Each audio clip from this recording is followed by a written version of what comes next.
Hey guys, it's Damien. I'm back. I've got two videos I want to do tonight really quick. I wanted to talk about if you are kind of on the fence and you're not sure about getting into selling food online, or if you're not familiar with the online food business. I'll give you some statistics and some research studies that I found. I'm always researching ideas about selling food online and getting new ideas for products, as well as just being informed about the industry as a whole. There is a website called internetretailer.com. And it found that in 2016,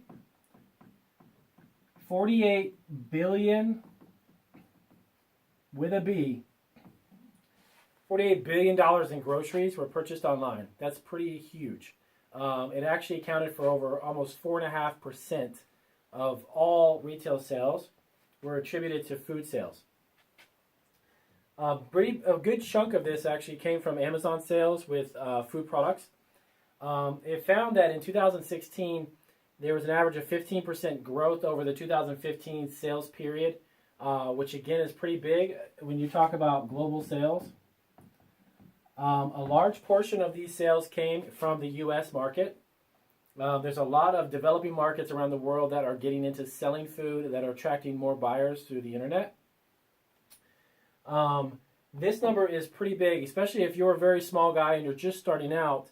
You can definitely get a slice of this pie. You just need to familiarize yourself with the processes that I kind of present here on our videos in regards to labeling, food production, licensing, and all the little hoops that you kind of have to jump through and all the rules you need to follow. But it's definitely doable. So this was from the internetretailer.com. And again, it found that a lot of the purchases that are being made through the internet are almost twice as much as retail food stores when the customer goes there. There was another research study that was done by the Kantar Research Group, and it had actually tracked 500,000 customers' purchases through the internet, and specifically in regards to what they were trying to find out was how much money in grocery sales there were. So in 2016, they had expected, this was a study that was done at the beginning of 2016, at the end of 2015, that they were expecting a 157% increase in global grocery sales. That accounts for a tremendous amount of money. When you want to get in the business of selling your product online, these are the types of numbers and information that will hopefully make your decision much easier. If you want to get in the business of just flipping groceries, finding a supplier and basically making a profit from it and flipping it, I highly recommend that if you have an idea for a food product, find out what you need to do, especially by watching our videos, of course. Find out what you need to do to produce that product yourself. Get it labeled properly. Get it in the hands of Amazon. Get it in the hands of eBay. I kind of would recommend you stay away from the idea of selling to local grocery stores, because there is a smaller amount of margin available to you when you have more people between you and your consumer. If you have 1, 2, 3, or more people, the margins go down and it's not going to be worth your time. I've experienced this because I've sold to retailers, I've sold wholesale to them, and I've had deals with local stores, being in 6 to 7 stores at once.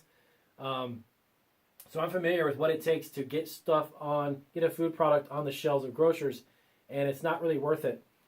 If you can utilize and leverage Amazon, like I push a lot with the FBA program at Amazon, as well as selling directly to your customer, your margins will be astronomical.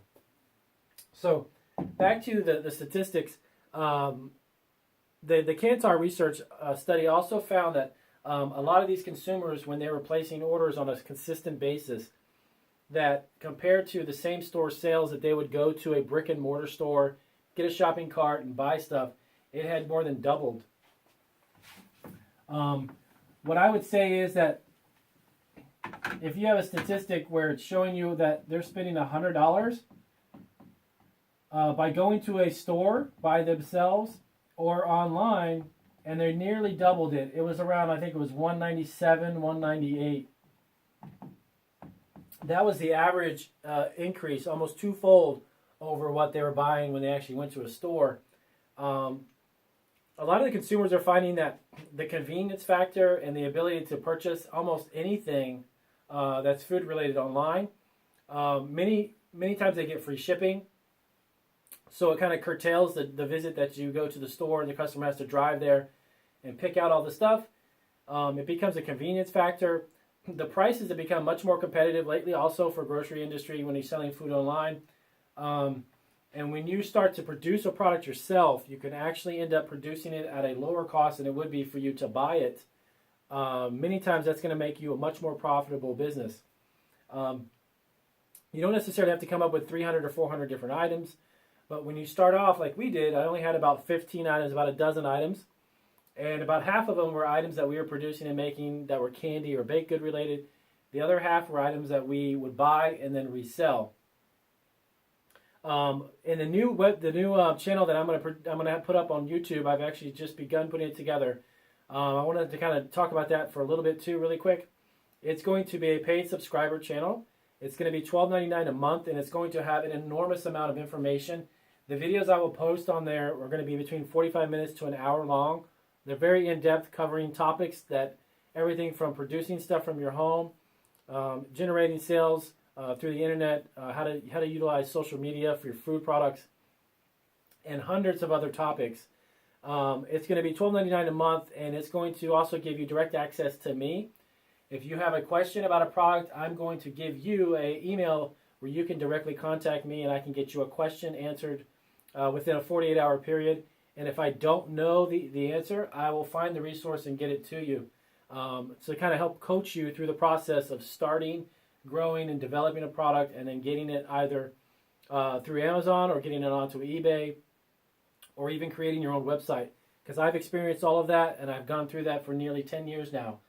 The information I'm going to give you through these videos are going to be basically 10 years worth of experience. That's going to save you time. It's going to save you money, because I remember when I started out, there was things that I did financially that I didn't need to do. So they were just lessons that I had to learn. Much of the information is going to be very specific and to the point. And since you are a subscriber for that channel, you can watch the videos over and over however many times that you want. Take some notes. And again, if you have a question about something in a video or a question that you don't see in the video, you'll have access to me directly. We kind of price pointed at about $12.99 a month because I wanted to keep it affordable. I wanted to make it more accessible to as many people as possible, because the idea for me to do these videos is really to give you guys information that is going to help you start, grow, and develop a business. This is not some type of get-rich scheme or anything that you can pop up in a couple of days and think that you're going to make a lot of money. If you're looking to develop a product, you need it labeled. You need to know the guidelines for making it and producing it, how to get it into Amazon, how to get it onto eBay, and everything in between to market it and get it on social media and really start to make money with it. And from there, grow a brand. These videos are going to be for you. So I'm going to put that together, and when I have it up and running, I'll let you guys know. So as far as this video, I just wanted to throw some statistics at you. I've got my board over here with a whole bunch of information I'm looking at. I just want to let you guys know that you can make a lot of money selling food online. It does take time to develop and grow your brand and to start. But once it is up and running, there's so many avenues and so many customers worldwide. We have actually shipped, just on Etsy alone, we've shipped to 15 plus countries around the world with baked goods and candies and cookies and items that we make. But again, that didn't happen overnight. I've been on Etsy for nearly 7 years. When on Amazon, we've been on there for about 3 years now, and eBay I've been on for about 9. So all this experience I bring to you guys, and hopefully these videos will help you. I'm going to do one more video. I'm going to show you some information about selling on eBay. I had some questions in regards to what's needed to get started selling food on eBay. eBay is a little different, of course, than Amazon, and that's where I'll get that video. So I hope you guys give me a thumbs up if you like it, and give me a thumbs down if you don't. And subscribe to my channel. If you have anybody that you know that wants to get in the food business, let them know about me. Thank you, guys.